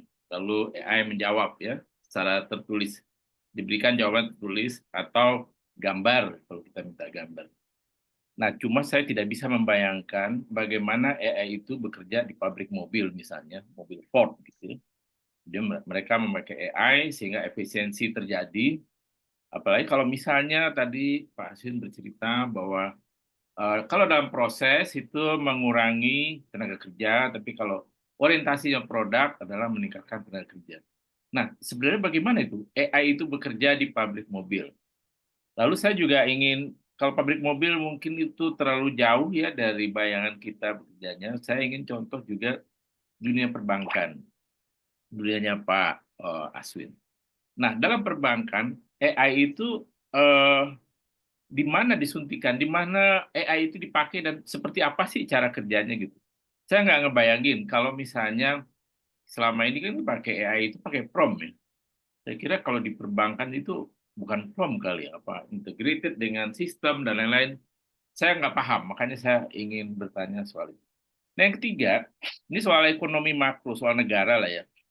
Nah, di Indonesia kan tadi seperti tabel yang Bapak tampilkan itu, di Indonesia baru sampai 500 atau nggak sampai 1000 ya tenaga ahli AI.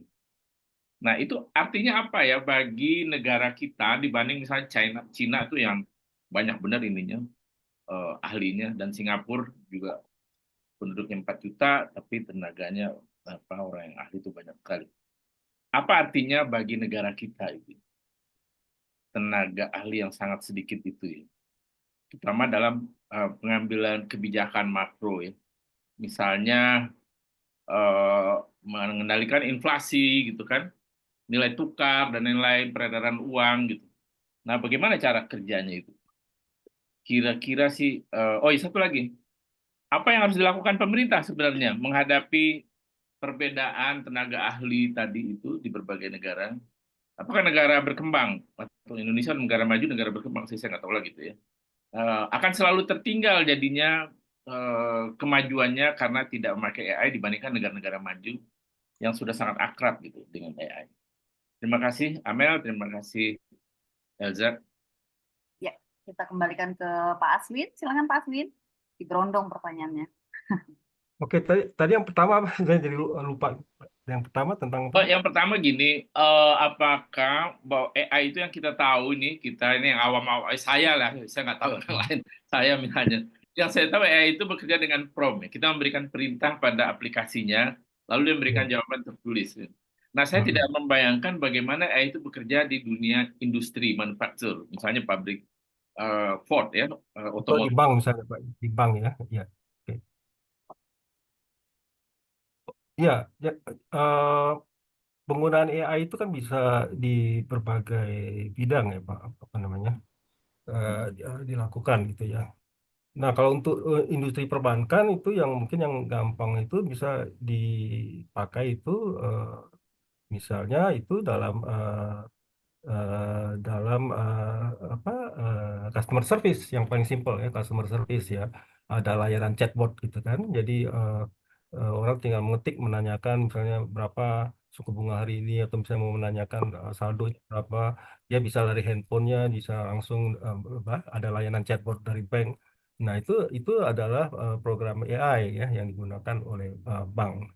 Nah, bisa juga apa namanya program AI yang digunakan oleh bank itu misalnya apa namanya bisa juga digunakan untuk katakanlah misalnya eh, untuk analisa kredit misalnya kan.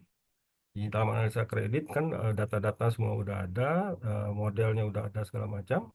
Nah, dengan AI itu kan bisa diproses gitu kan. Dia dimasukkan variabelnya gitu kan, jaminan apa segala macam, apakah orang itu dapat layak untuk mendapatkan kredit apa tidak, skornya, nah bisa keluar gitu kan. Nah, jadi itu bisa menggunakan AI gitu ya. Tapi kalau menurut saya memang dalam mengambil keputusan terakhir itu tetap harus orang gitu ya, harus apa namanya direktur atau manajernya yang bisa memutuskan apa namanya dia mendapatkan kredit atau tidak. Nah, jadi di situ fungsi AI di dalam kredit, bisa juga di dalam manajemen risiko misalnya, ya kan? Bagaimana AI bisa mendeteksi risiko-risiko dari masing-masing apa, transaksi yang ada di bank itu misalnya kan. Misalnya apa namanya? Ya selain transaksi kredit juga misalnya transaksi apa penempatan surat berharga misalnya di bank lain gitu ya. Ya dihitung berapa risikonya, kemudian diolah datanya, dihitung, dianalisa dengan menggunakan AI gitu. Jadi apakah penempatan misalnya surat berharga di bank itu berisiko atau tidak, terus dihitung juga berapa returnnya gitu ya, apakah bisa menguntungkan atau tidak, apakah bisa menambah ke cash flow bank gitu kan. Eh, Bisa apa namanya bisa diprediksi sampai akhir bulan apa namanya bank akan tidak loss gitu, dengan memasukkan juga variabel-variabel lain misalnya kan. Apa namanya kebutuhan, ada orang yang misalnya butuh uang, pengambilan uang, jadi AI itu bisa digunakan untuk memaintain cash flow daripada bank. Nah, jadi saya kira itu, jadi AI itu bisa banyak sih di bank itu, di berbagai apa departemen bisa dipakai gitu AI. Nah, jadi dengan adanya AI itu ya memang bank itu bagian customer service-nya jadi nganggur kan, bisa karena ada chatbot segala macam, nggak perlu orang lagi kan, jadi diganti dengan chatbot gitu kan. Terus juga apa namanya misalnya apalagi ya misalnya beberapa bagian ya misalnya di kredit analis dan segala macam itu tidak dibutuhkan, jadi bisa menimbulkan apa pengurangan tenaga kerja di bank. Jadi sekarang juga bank kan eh, makin sedikit kan jumlah karyawan itu, karena lebih banyak menggunakan apa namanya digital banking gitu kan. Nah, saya kira itu pemanfaatan AI di bank itu ya seperti itu. Ya, kalau secara makro, Boleh saya ini potong sedikit sebentar, Pak Aswin. ya, ya, Maksud saya begini, apakah aplikasi di bank itu yang untuk menganalisis kredit dan lain-lain itu proses? Kalau ah, chatbot itu pas saya sudah mengalami, saya kira saya paham ya. ya, itu Tapi yang aplikasi lain itu AI. saya nggak paham. Apakah mereka Ya. membangun aplikasi sendiri, program sendiri gitu ya, untuk menganalisis kredit atau nasabah atau cash flow dan lain-lain? Kalau yang Hmm, Pak Aswin tadi jelaskan, sebenarnya secara manual kan bisa ya, itu bisa. dilakukan. Lalu di mana ini AI ini ditaruh gitu dalam semua proses itu? Apakah perbankan itu membangun program sendiri untuk melakukan itu atau bagaimana ya? Atau sama dengan yang saya tahu secara awam itu kita pakai prompt gitu ya, kita masukin gitu apanya pertanyaannya, datanya ini orang layak dapat kredit nggak? Kita kasih masukin semua ya Oh, gitu kan? maksud, Atau itu bagaimana? maksud Pak Nazir. Oh, berarti menurut Pak Nazir bagaimana mendesain chatbot gitu ya? Nah, Chatbot atau apa namanya? Kok pekerjaan lain bisa di bisa perbankan ya. kalau misalnya kita masukin data keluar misalnya bagaimana prosesnya gitu ya? Ini layak dapat kredit nih, ini enggak gitu. Ah, ya, Itu bagaimana meningkatkan efisiensi. programnya seperti apa gitu ya? Eh, ya dalam mendesain program untuk apa namanya eh, untuk modul-modul untuk kredit segala macam itu ya ya memang inputnya dari ini kan dari bank ya dari pegawai dari direksi dan sebagainya gitu. Tapi dalam hal bagaimana menerjemahkan ya variabel-variabel itu ke dalam program itu biasanya kita apa namanya apa namanya men-outsourcing kan ke konsultan biasanya. Jadi yang mengerjakan itu konsultan. Jadi bank eh, apa namanya menerima paketnya itu dari konsultan itu sendiri. Jadi kita hanya memberikan masukan misalnya ya, berapa syaratnya, apapun juga tingkat bunga dan sebagainya. Tapi secara teknisnya seperti apa itu kita serahkan ke ini ke konsultannya gitu. Jadi apa namanya eh, detail seperti apa pemrograman dan sebagainya ya memang harus apa namanya ya kita harus ini apa namanya ya duduk dengan konsultan itu gitu nanti uh, baru bisa apa ya mungkin dia menerangkan ya tapi kita sendiri tidak terlibat di situ gitu Pak Nazil dalam apa namanya dalam kita hanya memberikan input aja gitu ya tapi yang desain dan bikin program itu konsultan sendiri itu Pak Nazil. Ya, terima kasih. Oke. Pertanyaan terakhir, apa artinya itu kalau kita mempunyai tenaga ahli masih sedikit ya? 500 Ya. sampai 1.000 kan tadi dibandingkan China yang sampai Cina itu sampai 300.000 orang gitu ya. Nah, apakah Hmm. nanti kemajuan suatu bangsa itu banyak ditentukan oleh variabel ini jumlah ahlinya dalam AI? Dan dalam mengelola ekonomi makro, Ya, bagaimana mengendalikan inflasi dan lain-lain itu, mm-mm. tingkat suku bunga, apakah AI itu akan berperan besar apa tidak gitu? Ya, Kira-kira sekali gitu. lagi AI itu kan hanya sebagai alat bantu ya, Pak Dimar, membantu dalam kalkulasi.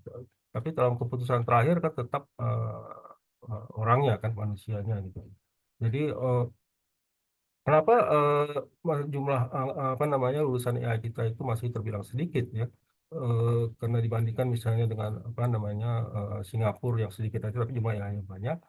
Karena memang kebutuhannya kan, kebutuhan ke depannya itu untuk tenaga ahli AI itu kan akan meningkat terus gitu. Dan kita akan makin banyak terpapar ke apa namanya ke AI. Gitu. Jadi apa namanya ketersediaan tenaga AI itu yang akan nanti bisa apa namanya bisa mempercepat atau bisa mendorong apa namanya perkembangan apa namanya kemajuan daripada pertumbuhan ekonomi gitu. Seperti Cina sendiri lah misalnya itu kan apa namanya setahun aja itu sekitar berapa itu bisa sampai 30.000 apa ya lulusan AI-nya. Nah mereka tuh tersebar ke berbagai institusi ya kan segala macam. Dia ke apa namanya ke apa Banyak sektor eh, ya. banyak sektor gitu ya, bahkan ke luar negeri dan segala macam. Jadi apa namanya, di antara yang tersebar itu kan makin akan muncul itu ya, pemuncak-pemuncak, artinya mereka-mereka yang bright dan segala macam. Nah itu yang muncul seperti yang dari Universitas Hainan itu yang bikin DeepSeek ini kan, yang masih umur 39 nih. Nah bisa muncul seperti itu. Jadi kalau hanya sedikit yang lulusan AI, ya, probabilitas untuk mendapatkan yang bright, yang bagus seperti yang bikin DeepSeek ini kan kecil gitu kemungkinan. Jadi dan juga kebutuhannya itu sendiri dari berbagai sektor itu tetap tinggi gitu untuk tenaga-tenaga AI. Jadi kita kan nggak harus mengisinya dari luar kan, kita bisa sediakan dari dalam gitu. Jadi nggak perlu kita harus meng-hire konsultan. Sebab dari dulu memang di Indonesia ini ya memang kita selalu meng-hire konsultan dari luar kan, dari World Bank, IMF segala macam. Tetap apa namanya, untuk menggantikan mereka itu masih tetap apa namanya, belum bisa full gitu ya, bisa tercapai. Bahkan sebagian masih di luar kan, nggak masuk ke Indonesia juga. Jadi itu yang saya kira. Jadi pernah ada penelitian juga gitu ya, antara banyaknya lulusan AI dengan tingkat pertumbuhan ekonomi, dengan tingkat apa, rasio apa namanya, rasio persentase daripada apa, persentase daripada manufaktur gitu ya, produksi apa namanya, produktivitas manufaktur itu makin tinggi, maka makin tinggi juga gitu apa namanya, produktivitas daripada manufaktur dan juga pertumbuhan ekonomi. Jadi dari berdasarkan itu makanya kita masih butuh banyak gitu ya, tenaga-tenaga AI gitu. Oke. Oke, Ya, udah Terima orang setengah Bang John ya. oke. Amel mungkin sekarang ini Mas Akam ya, dari tadi raise-kan. Silakan Mas. Silakan Mas Akam dari Makassar, juga dosen, juga penulis. Ya baik, makasih Mbak Amel, Mas Elsa, Mas Aswin yang telah memberikan pencerahan kita malam ini. Ada beberapa catatan yang saya ingin sampaikan Mas Aswin. Yang pertama ya, bahwa teknologi Cina memang luar biasa ya. Bahkan mampu mematikan teknologi-teknologi Eropa, Amerika di awal-awal, misalnya bagaimana dia bisa mematikan IBM. Ketika IBM memproduksi laptop yang harganya puluhan juta, tiba-tiba Cina memproduksi laptop yang harganya cuma 5 jutaan. Dengan kapasitas dan kemampuan yang tidak kalah. Jadi sudah dari dulu. Dan sekarang ketika kita mempersalahkan masa depan teknologi AI dengan munculnya DeepSeek dan Queen 2.5, saya kira ini tamparan buat Donald Trump ya, dengan pernyataan-pernyataannya yang akan mengenakan pajak tinggi terhadap produk-produk teknologi Cina, maka Cina lebih dulu menampar Donald Trump yang membuat saham dan segala macam dari ChatGPT itu amburadul sampai sekarang. Yang kita perlu kaji lebih jauh, pertama yang khususnya dalam kaitan Indonesia. Indonesia ke depan, kita kapan sih bisa bersaing di dunia global itu untuk teknologi-teknologi seperti artificial intelligence ini. Karena misalnya sampai hari ini penggunaan AI di perguruan tinggi, di perbankan, di kedokteran, di dunia militer, ini kan kita masih menggunakan teknologi-teknologi yang dibantu yang merupakan produk-produk luar. Masa sih Indonesia dari dulu sampai sekarang dan entah sampai kapan hanya selalu menjadi pangsa pasar yang memang merupakan pangsa pasar yang luar biasa besar. Itu ya. Kapan Indonesia bisa ikut bersaing dalam dunia global, pasar global untuk produk-produk kita yang seperti itu. Yang kedua terkait dengan aspek hukumnya. Masalah judul saja sampai sekarang kita nggak selesai-selesai. Dulu atau beberapa waktu lalu kita dihebohkan dengan pusat data nasional yang kemudian diganggu oleh hacker. Itu gimana sih teknologi AI kita yang sampai seperti itu? Yang kemudian tidak mampu kita selesaikan, tidak mampu kita antisipasi, dan termasuk misalnya juga yang sampai hari ini dengan entah sampai kapan tentang penyalahgunaan data pribadi kita. Meskipun misalnya perspektif saya bahwa soal penyalahgunaan data pribadi itu juga karena salahnya kita. Apa yang saya maksud salahnya kita sebentar saya kemukakan. Yang kita harapkan adalah bagaimana pemerintah memberikan perlindungan. Data pribadi kita kan sebenarnya kita serahkan sendiri di Google itu. Ketika kita buat email dan segala macamnya, ya KTP kita masukkan, nomor HP kita masukkan, alamat kita masukkan, sehingga kemudian ketika ada salah gunakan, yang salah sebenarnya siapa? Loh, ketika kita membuat email dan sebagainya, itu kita rela kok, kita dengan sukarela menyerahkan. Cuma yang kita harapkan bahwa dia tidak boleh salah gunakan. Dan ketika data kita disalahgunakan, kan kita tidak punya kemampuan membackup itu, maka disitulah peran pemerintah yang sampai hari ini juga ya PDAM aja dimasuki hacker, itu bagaimana? Nah, saya kira lebih khusus lagi tentang bagaimana Mas Aswin ya memberikan dorongan, tekanan atau apa kepada pemerintah untuk melahirkan produk-produk hukum untuk melindungi, mengatur tentang masalah penggunaan artificial intelligence. Misalnya aspek yang terkait dengan etika penggunaan AI, kemudian tanggung jawab hukum atas tindakan di dalam menggunakan AI, kemudian tadi juga perlindungan data pribadi kita. Karena ini akan mempunyai dampak yang luar biasa terhadap kehidupan kita, termasuk juga saya kira di marketplace ya, dengan platform yang ada sekarang yang banyak sekali digunakan. Ya tadi kaitannya dengan pangsa-pasar. Semua kan produk-produk luar itu.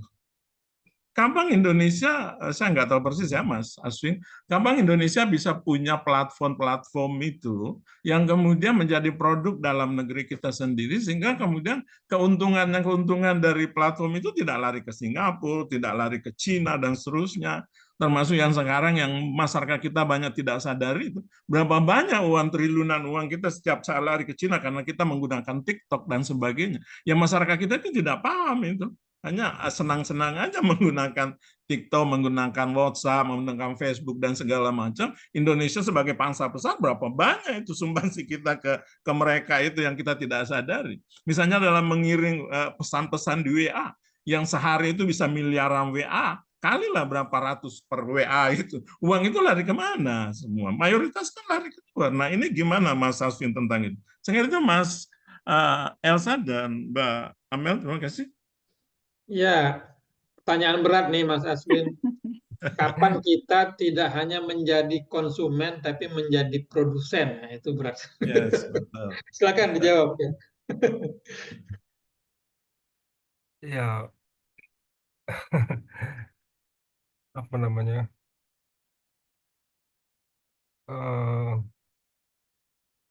Agak sulit ya, apa namanya, untuk kapan gitu ya kita bisa bisa apa namanya, seperti katakanlah seperti Singapura atau misalnya negara maju. Tapi sebenarnya kan apa yang sebenarnya yang menjadi tujuan daripada apa namanya, tujuan daripada apa namanya, tujuan daripada pembangunan ya, kalau secara umum, secara makro gitu kan.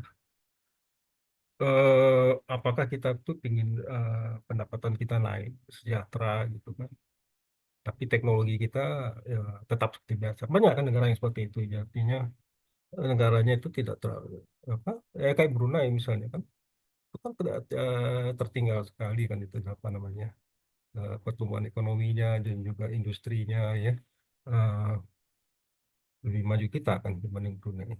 Tapi mereka kan pendapatannya itu tinggi segala macam. Nah itu lagi, jadi apa namanya, kita melihatnya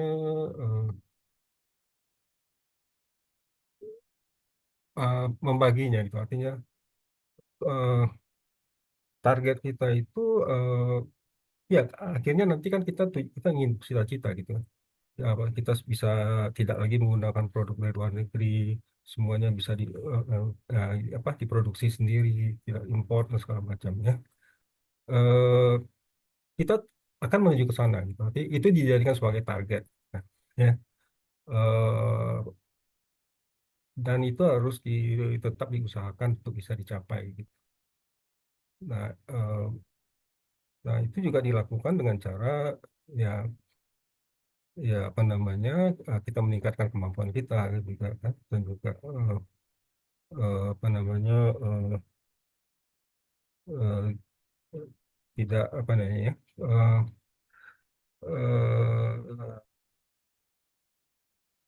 eh, artinya kita berusaha ya untuk mencapainya. Jadi em, selama kita mempunyai target dan kita akan tetap berjalan ke sana gitu. Jadi menurut saya eh, kita tidak perlu merasa tertinggal lah, gitu ya. Kita tetap optimis gitu kan. Jadi apa namanya kita tetap seperti biasa. Kita berusaha bekerja ya. Target-target tiap tahun itu ada terus gitu. Kita udah sampai di mana nih? Ya, misalnya kayak industri, apa namanya? eh, industri manufaktur mobil listrik segala macam. Sekarang sudah sampai di mana? Apa kita sudah bisa produksi sendiri? Apa berapa persen baru diproduksi? Rencananya kan di Bekasi mau dibuka apa? Dari Cina gitu ya, mau di assembling dari sini.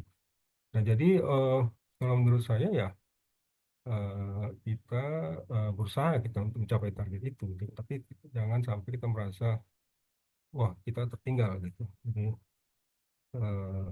seperti itu. Jadi targetnya tetap ada dan kita tetap spirit kita tuh ada terus untuk maju gitu. Eh, ya itu ya saya nggak bisa eh, eh, banyak memberikan komentar ya. Jadi kita lakukan yang terbaik lah gitu supaya bisa mencapai tujuan kita. Mungkin gitu Pak. Ya, yang kedua Pak, aspek hukumnya. Ya, penyalahgunaan data. Penyalahgunaan data ya. Hmm.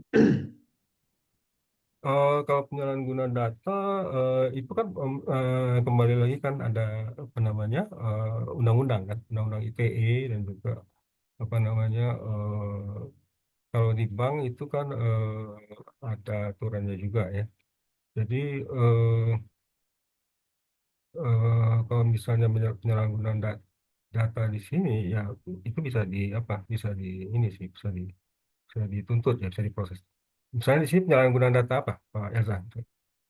Ya, gimana Mas Akam tadi soal aspek hukumnya silakan Data di pribadi, tahu data pribadi ya, data Ya, pribadi, data data pribadi. KTP segala macam itu ya. Ya. Nah, ini. Ya itu masih apa namanya aturan mengenai itu kalau nggak salah masih di ini ya. Saya agak lupa juga itu proses undang-undang mengenai hak cipta dan juga penggunaan data pribadi itu kalau nggak salah udah ada gitu aturannya. Tapi nanti saya lihat lagi lah. Masa udah ada aturannya gitu. Ya. PR besar sih sebetulnya ya. Cuma tadi di paparannya Mas Aswin juga ada bahwa AI juga mempermudah kriminalitas. Ya, itu mempermudah. Salah satunya Itu juga mempermudah adalah komunitas. soal judo phishing dan juga penyalahgunaan data begitu ya. Karena begitu Mm, mudahnya. mm. Nah, aturannya itu yang masih belum ya. Karena Abu-abu ya. ya, Masih masih ini abu-abu. baru masih berupa SE kan, surat edaran itu aja. Jadi kalau terjadi hal seperti itu memang agak sulit ya memprosesnya. Dilarikannya ke undang-undang ITE, ke undang-undang pidana dan sebagainya. Jadi belum ada yang khusus mengenai AI itu belum. Belum ada indukannya ya berarti ya. Indukan Hmm. aturannya itu ya. Belum. Iya. Ya. Oke.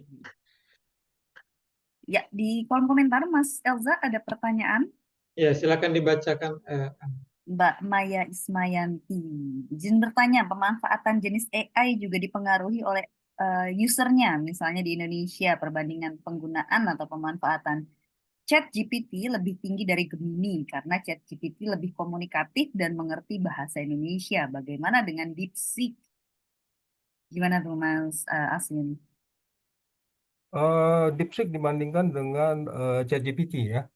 Kemampuannya kalau dari segi kemampuan apa namanya kemampuan reasoning ya, kemampuan untuk menganalisa, kemampuan untuk apa namanya untuk menganalisis ChatGPT DeepSeek lebih bagus ya dibanding ChatGPT.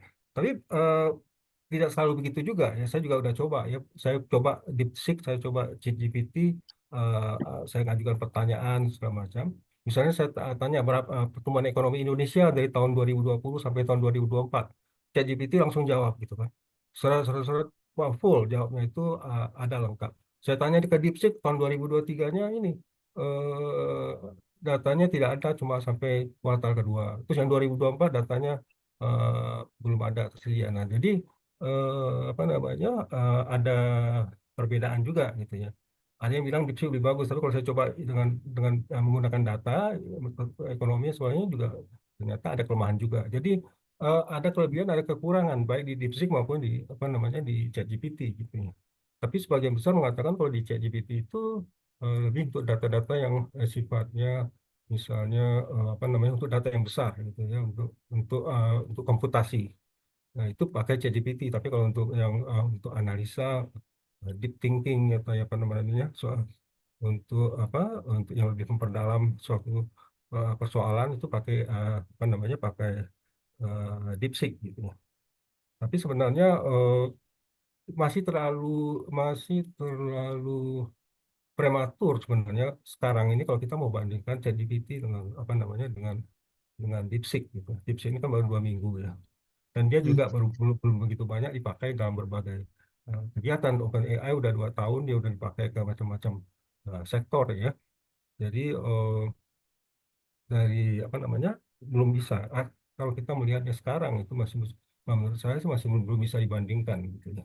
Dia masih berproses gitu, masih melakukan apa namanya masih melakukan inovasi lagi gitu ya. Jadi apa namanya hanya keuntungannya memang dari segi biaya saja gitu kan, dari segi yang lebih murah gitu kan. Terus kalau dari proses juga kalau kita lihat proses lebih cepat ChatGPT dibanding misalnya DeepSeek ya. Dia itu lama berpikir gitu. Terus kalau menjawab juga dia agak berputar-putar gitu, baru nanti jadi begini baru apa ya. Sementara kalau di ChatGPT sistematis terus langsung jawabannya ada.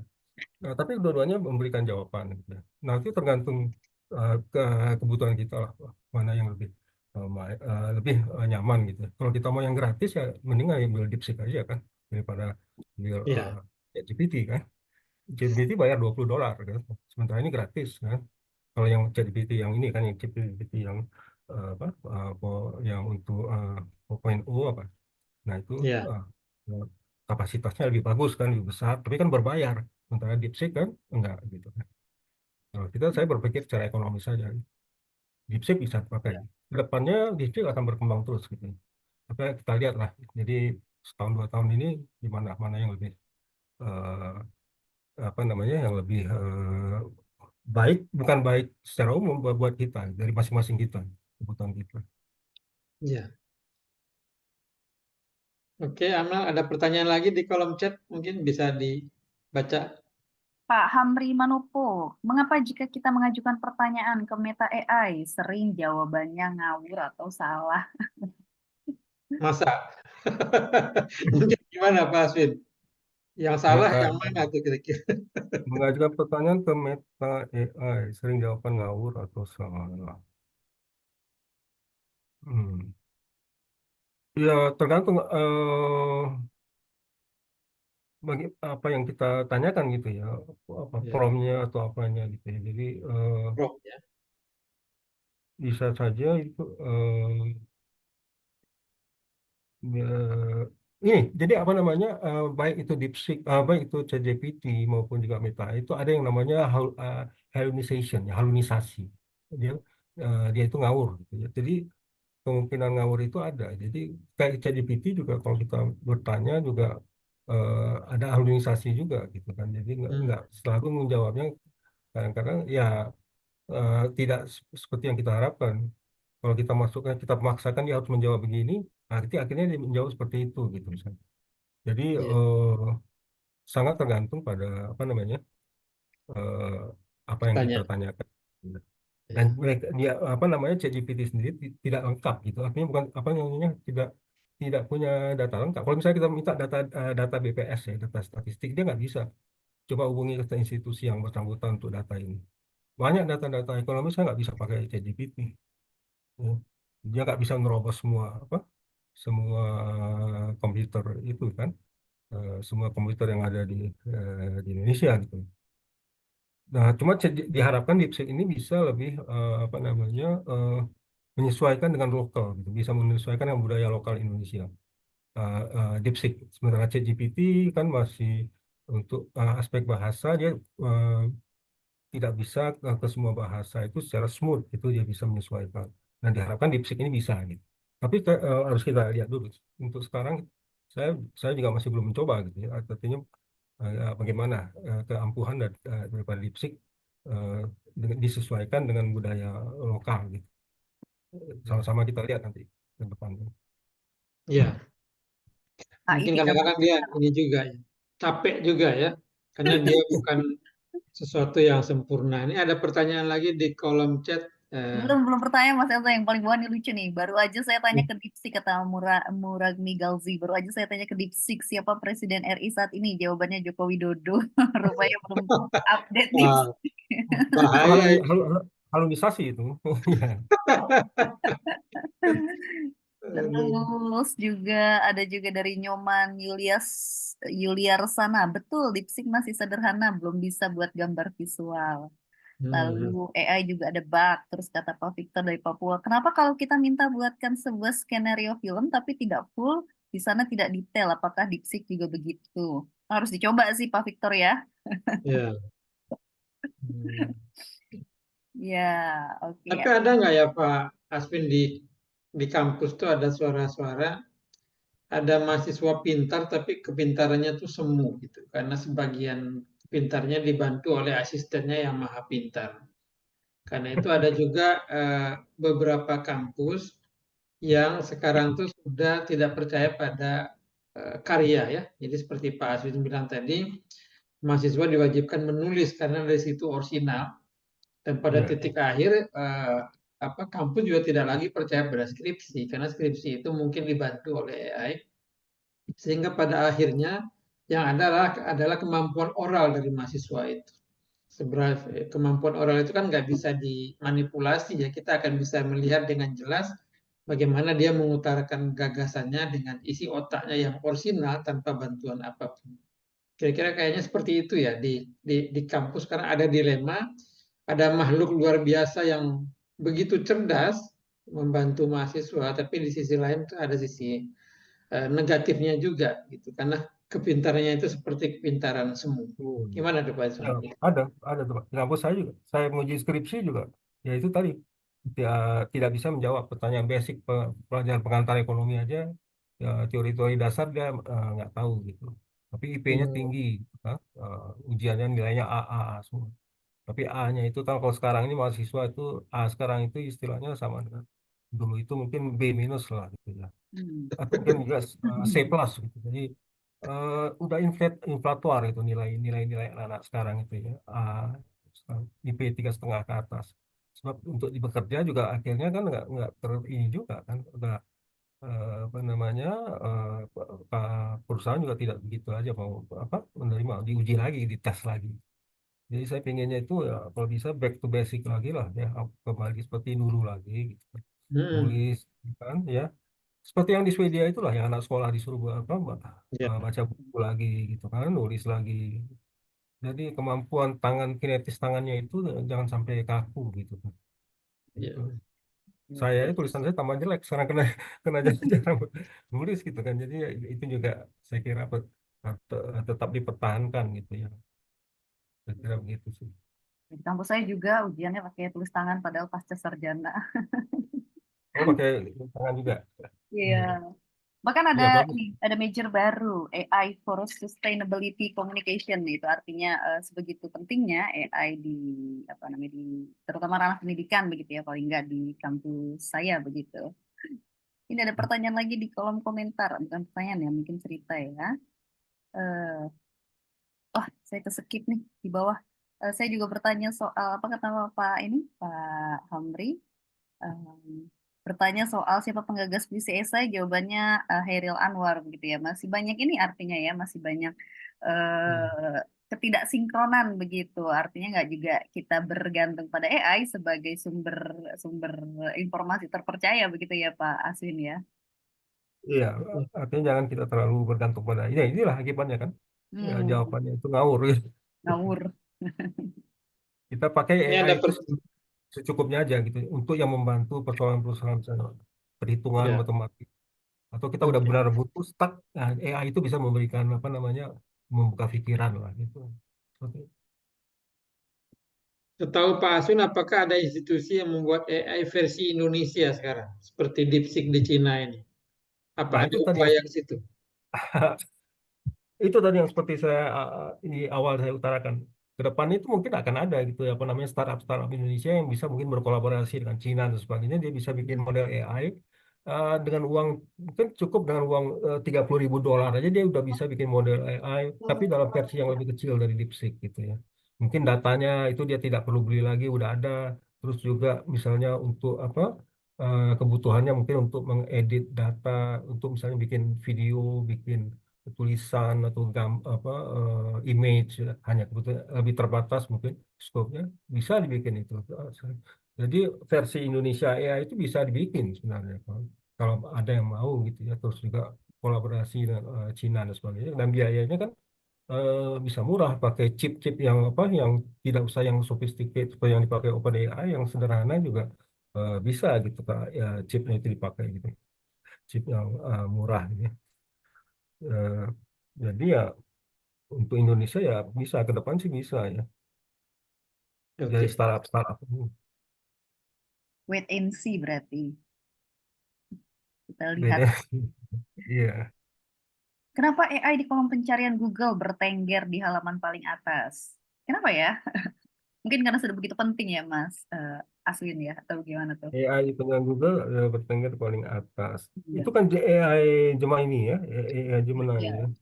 Ya itu memang karena AI Gemini jadi memang bertenggernya di Google kan. Apa namanya? eh, Memang punyanya ini kan, Google gitu. Oke. Ya. Kalau menurut Mas Aswin sendiri, dengan adanya DeepSeek ini, kira-kira kita ini akan mengarah kemana? Apakah AI akan masih dominan, atau sebagian orang akan pindah ke DeepSeek karena hal seperti murah tadi? Ya itu tadi saya katakan, ke depannya itu akan kita lihat bagaimana inovasi-inovasi yang setiap harinya yang dilakukan. Gitu. Apakah semakin baik dibandingkan ChatGPT, atau ChatGPT juga akan melakukan inovasi kan, bisa jadi lebih baik lagi. Gitu. Jadi mereka saling bersaing gitu kan. Jadi ke depannya ya kita, kalau saya sih berpikirnya cost-nya aja gitu, mana yang paling murah tapi kemampuannya juga hampir sama lah, tidak sesuai dengan kebutuhan gitu, nggak perlu terlalu canggih karena mungkin kita tidak butuh terlalu canggih gitu. Jadi terpulang-pulang masing-masing juga gitu. Jadi ya mungkin saya lari ke DeepSeek mungkin ya, karena biayanya karena gratis misalnya. Oke. Oke, Mas Elza. Kita sudah ada di penghujung waktu, Mas Elza. Ya, mungkin kita tutup pertemuan ini. Silakan Mas Aswin memberikan closing statement terhadap pertemuan ini. Ya, silakan. Ya baik, apa namanya, saya kira pertemuan ini baik ya, artinya saya juga apa namanya bisa bertukar pikiran dengan teman-teman di sini ya, artinya dari teman-teman dosen, teman-teman penulis gitu ya, apa yang dirasakan, apa yang eh, bisa apa namanya memberikan insight juga ke saya juga bisa berikan apa namanya pandangan ke apa namanya ke teman-teman semua gitu. Jadi kalau menurut saya ya eh, kita jangan takut terhadap AI ya, itu saja sih. Jadi AI itu adalah suatu perkembangan, ya. Sesuatu apa ya,